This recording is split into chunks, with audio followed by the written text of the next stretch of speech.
1380 KCIM Sports presents KCIM Sports Rewind. A look back at the week in high school sports, brought to you by St. Anthony Rehab Services.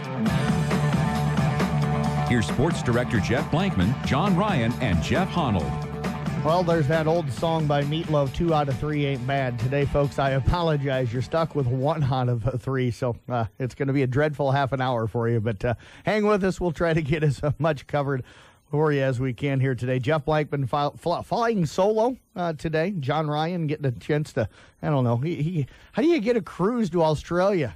You know, in February when it's blizzarding here in Iowa. Come on now, what's fair about that? So John out doing that. Honnold actually working for once.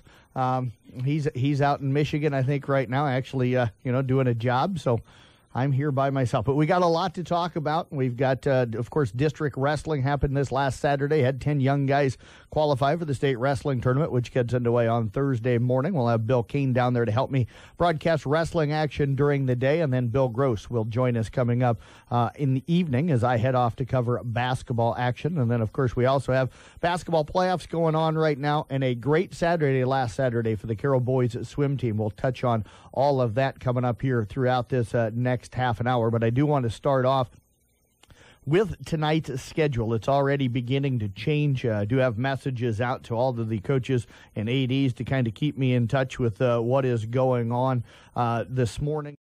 Rest of the day as far as their games are concerned, but I do have 3 of the games already scheduled for tonight, postponed and rescheduled for tomorrow evening. We'll start off in the Class 1A Region 7 girls playoffs where Peyton Jourdan at Colonesco. That is postponed until tomorrow night. They're looking at starting that one at 7:30 now tomorrow night, but don't know for sure on the start time, but it has been postponed to tomorrow night. It'll be at least a 7 o'clock, if not a 7:30 start. Also, the West Harrison at Arweva girls playoff game in Class 1A in Region 8. That game also postponed until tomorrow night at 7 o'clock. And then in Class 2A in Region 2, it is ESAC at South Central Calhoun. That game we were going to be able to broadcast on Kick 106.7 tonight with Nick Brinks. That game has as well been postponed until tomorrow night at 7 o'clock. Other games still on the schedule in the playoffs for the boys: Glidden Ralston at Storm Lake St. Mary's. In the girls, Audubon at Caminita, Glidden Ralston at Exira Elkhorn Kimballton, and IKM Manning entertaining Loma, still scheduled as of right now. And then the Carroll boys regular season game tonight with Humboldt is still on as scheduled right now. Getting a text message right now. Let's see what it is. Nope, it's not anything with that. So Dan Pomeroy is listening today, and Dan, do apologize for the fact. I'm going to bring in Johnston Communications coming up here a little bit later on this morning to help me out, but they are filming today's event, and luckily I'm probably blocking my face enough that they can't get me, so we appreciate that. But we thank them for coming in. Don't forget, you can check out their Facebook page and our Facebook page as well to find the video of me flying solo here today. So that's kind of a rundown of what's going on tonight.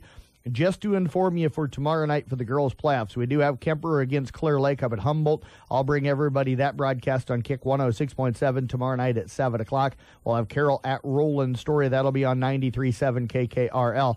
We had 3 games scheduled for tonight. The ESAC South Central Calhoun game, as I said, already postponed. As of right now, I do not have a third announcer for tomorrow evening. So any games that get moved from tonight to tomorrow night, we will probably not be able to pick up unless I can find an available announcer between now and tomorrow late afternoon. And I will work on that. But as of right now, going to be down to just the 2 games tomorrow night that we'll be able to broadcast. So I do apologize to all of the regional schools, but can only kind of do what we can do. Do want to talk, as I said, state swimming. The state swim meet was held down in Iowa City last week. Carroll boys had a great regular season this year as they advanced 2 relays, almost sent all 3 of their relays. Their final relay, they didn't make it, the 200 medley relay, ended up finishing 25th at the overall in the state through the district and the state qualifying meets. They missed it by just 1 spot. Had a great year, so they did not qualify, but they sent 3 events, the 200 freestyle relay and the 400 freestyle relay, all down to the state tournament in Iowa City last week. They also sent Trevor Danner down in the 50 freestyle. Now, he came in ranked like 17th in the state to begin with. Heading into the state tournament, he was seeded 17th, finished in 9th. So what a day for Trevor Danner. He set a new school record with a time of 21:50, just a freshman. So the future for that young man is extremely bright. I know that he'll take probably a week or two off along with his mom, Deb Danner, the head coach, and they'll be swimming already through March and through USA stuff and everything else, and then they'll get the summer season going. So Trevor puts a lot of time in and is an outstanding young swimmer. Another freshman swimmer for him that's outstanding, Jonathan Dose. Him and Trevor a part of both of those relays along with Simon Peck and Matt Hanner. The 200 freestyle relay took a 10th place finish, dropped, I think, a second or so off of their best time throughout the year. They swam it in a time of 1:29:10, so a really good time. And then the 400 freestyle relay, they had dropped 10 seconds off of their best time at districts to qualify for state. They knew they wouldn't be able to drop much time, but did drop a little bit of time up at the state meet last week. So they finished up in 17th place in a time of 3:20:01. So a really good performance. I'll talk with Deb Danner a lot more about that state swim meet coming up on Saturday morning on the MC Country Cafe Coaches Show, but I know she was extremely, extremely pleased with how things went for them down at the state meet. Was really, really happy with the work and the effort the kids put in. They really work hard, over about a month stretch of just swimming a ton of miles, and then they lessen that towards the end of the season to let the bodies kind of heal up a little bit and gain some strength. And Deb does a great job of kind of timing that out so that it's able to have the kids in there and get them in the kind of condition and have them as strong as they need to be for the districts and also for the state meet. So let's see here. Dan Pomeroy did send me a text. No John Ryan and no Jeff Honnold. Quit complaining. Sometimes less is more. So Dan, thanks for the kind of the little shout out and the nice little barb at both Honnold and of course at John Ryan. So I'll try to give you the best that I can here today, but I'm sure we got down to the one listener in Dan Pomeroy. So, but and I know that we're getting a lot of views. Guys, I want to bring in the guys from Johnston Communications. I think Vaughn had you on a little bit earlier this morning, but you guys really, I think, are enjoying this. Talk about kind of the video and what you're doing here with the Rewind program and how this is working for you guys. Yeah, we are definitely enjoying it. You guys are always fun to hang out with, give us a laugh. But we are streaming here. We're doing a beta test basically through Dish Network. It's called Sling Studio. So hopefully in the near future, we're going to be going live. If you have Dish Network at home and you have a hopper system, right, you can basically get to it straight from your TV. So anything that we record as far as doing this live, any other community events, you can just turn on your TV and watch on there. All right. So I tell you what, and this seems to get some pretty good viewership. Yeah, we're almost at 1,000 views for the Sports Rewind show. So that's our next goal. We want to hit 1,000 views, and then we're going to give away a prize. We haven't exactly... And a date with Blankman. We haven't exactly... figured out what the prize is going to be, but hopefully we'll come up with something good in the next couple weeks. If we hit 1,000 views, we'll pick one lucky winner. So how long have you guys been in business here in town? I'm sure we've probably, with John, has asked you these questions before, but just kind of tell everybody a little background on your business. So Teresa Johnston, she's the owner. She's been in business for at least 16 years now, but we've been in Carroll for a year. And we're actually getting ready to move our location to a bigger location here in Carroll over next to the Verizon store here in town, the Select Communications Verizon store. So we're going to be next to them, and we'll be moving here in the next month-ish. I know, because I think last week we talked off-air about this. We apologize that you're moving over into the area where Jeff Honnold works. So you're going to be a little too close to him during the day. Absolutely. Had we known that when we picked the location, we may have looked a little more. I can certainly understand that. Now, I do got to ask you, I am a Dish subscriber. So do you guys have any pull with the Dish Network? Oh, yes. We do?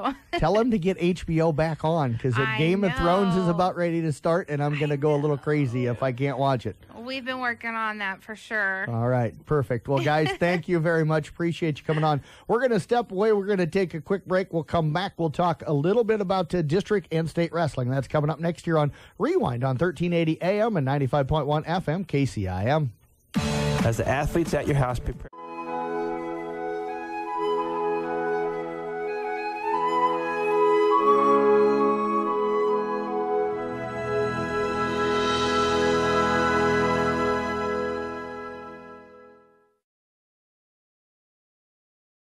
performance facility. If an injury is keeping your athlete out of the game, call St. Anthony Rehabilitation Services at 794-5000 for sports injury and treatment rehab. 1380 KCIM Sports presents KCIM Sports Rewind. A look back at the week in high school sports, brought to you by St. Anthony Rehab Services.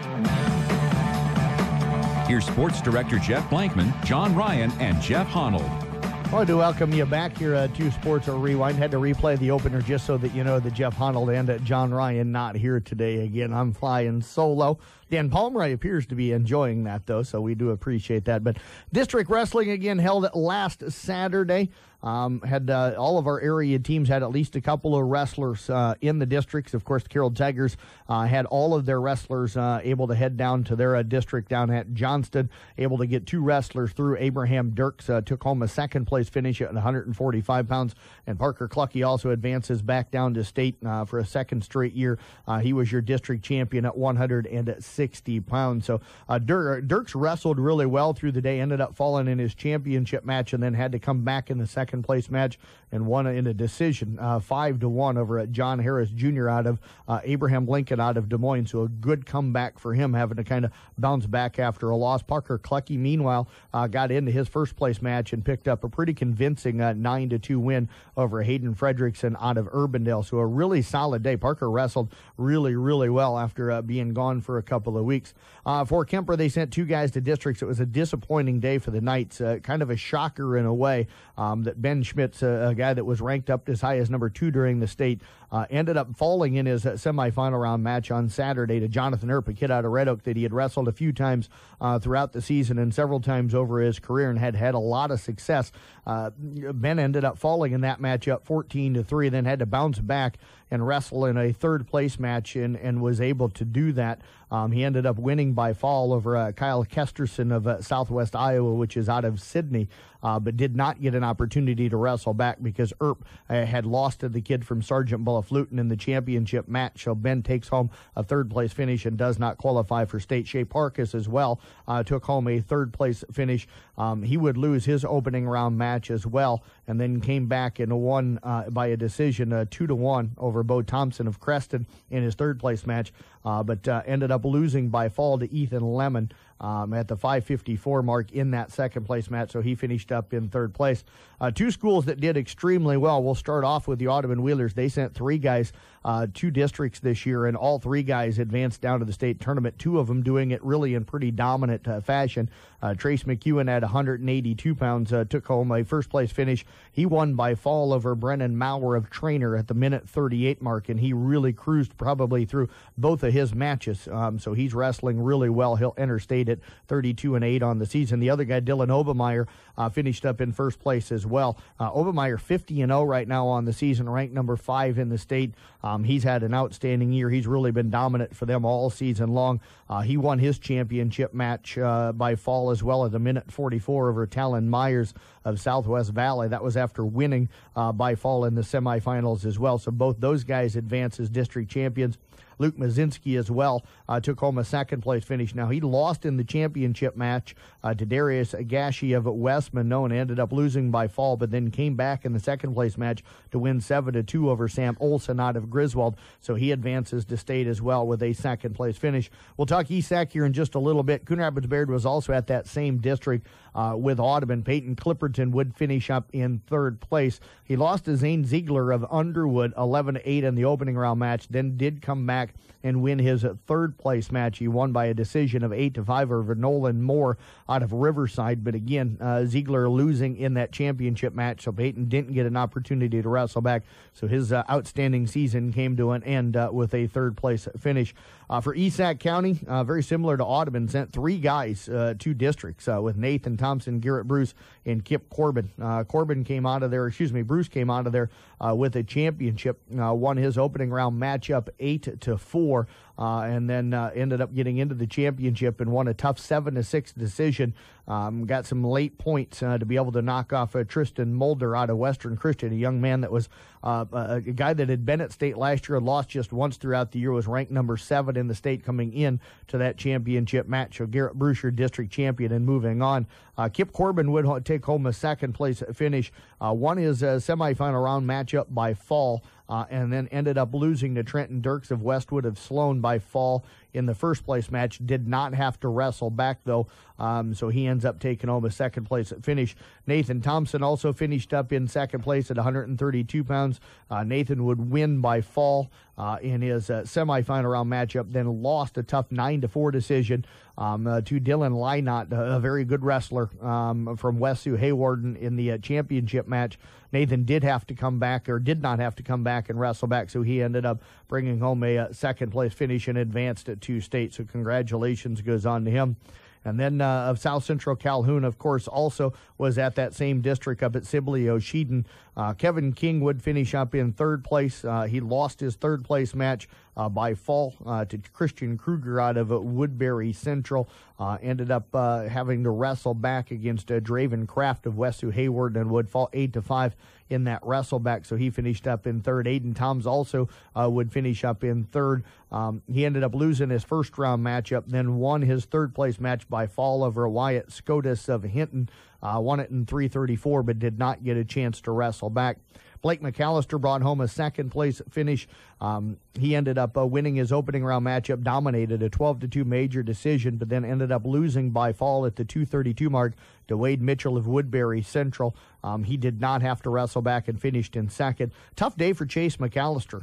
Ended up winning 10-8 in his semifinal round matchup, then got ill. And ended up having to forfeit the championship match. But luckily for Chase, with the way he was feeling, I talked to him later on that night, with the way he was feeling, luckily he did not have to wrestle back. So he ended up not having to wrestle, so he finishes up in second place and does advance to state. So congratulations goes out to him. And then Brian King would finish in fourth, lost his semifinal round matchup 8-7, and then dropped his third place match as well by a final of 7-3. So all of our state wrestling coverage coming up this Thursday, Friday, and Saturday down at Wells Fargo Arena will be on Kick 106.7. Again, Bill Kane will be down there with me throughout the day. Most days, long as the weather clears up a little bit and we have basketball at night, I'll be driving back and leaving down there about 3, probably 4 o'clock in the afternoon or so. And then Bill Gross will go upstairs and help Bill Kane with the state wrestling broadcast. So you can find all of the matches live on Kick 106.7 coming up tomorrow night. So that Peyton-Churdan girls game, again, is going to be, it is confirmed now, a 7:30 start for tomorrow night. So again, Peyton-Churdan at Colonesco will be a 7:30 start coming up on Wednesday night.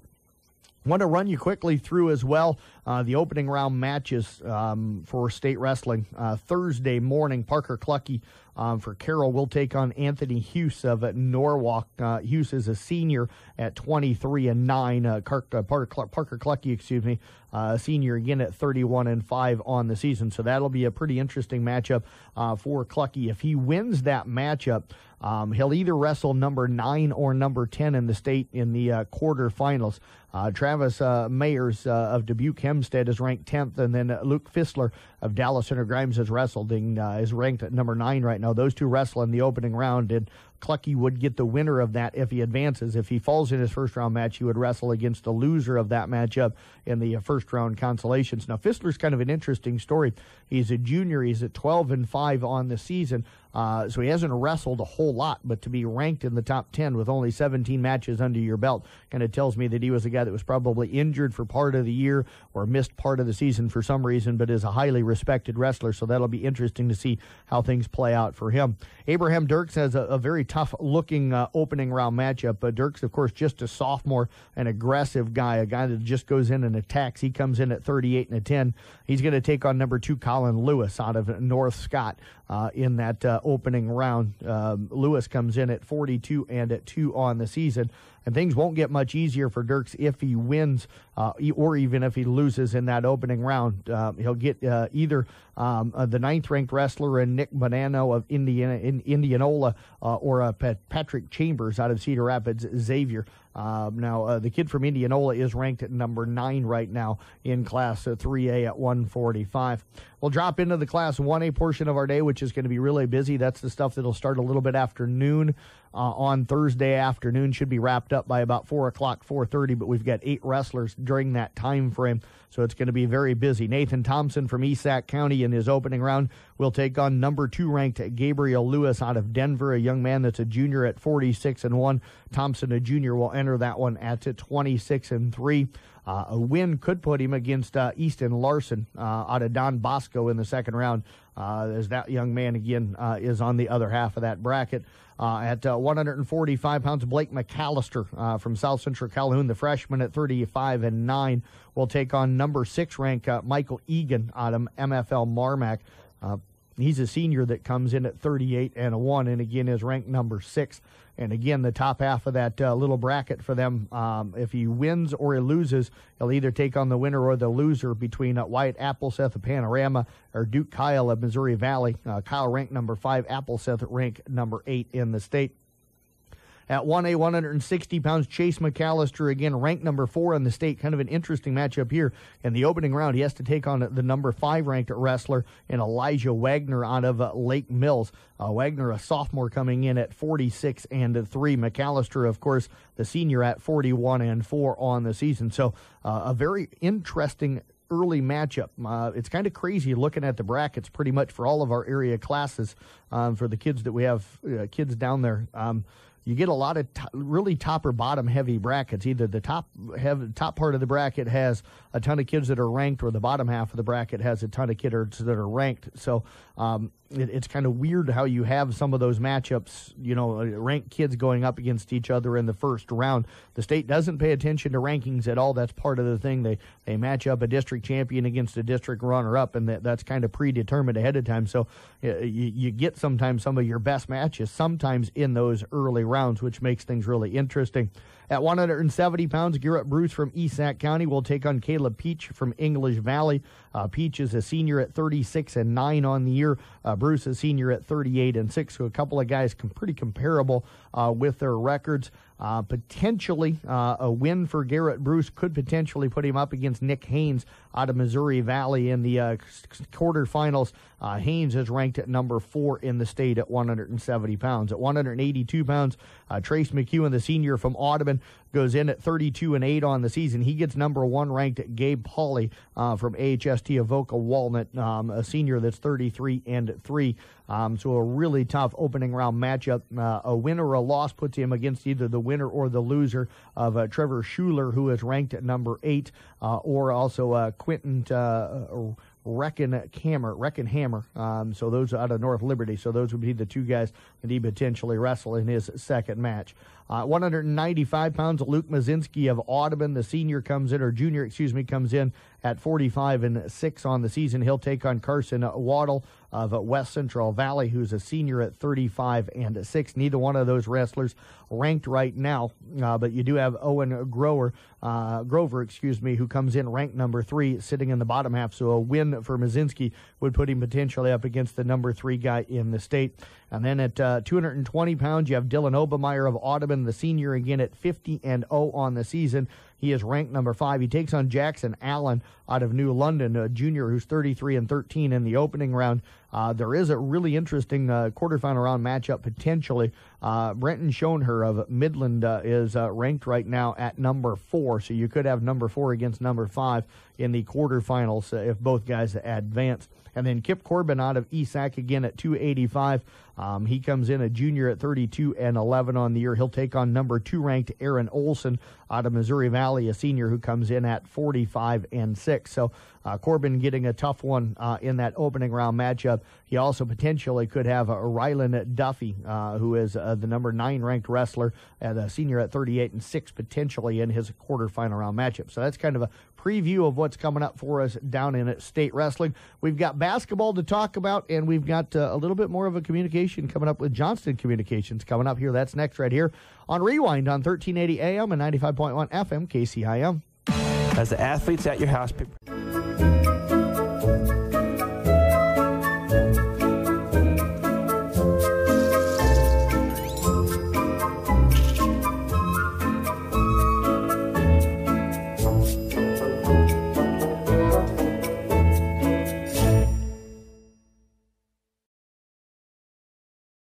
Rehabilitation Services at 794-5000 for sports injury and treatment rehab.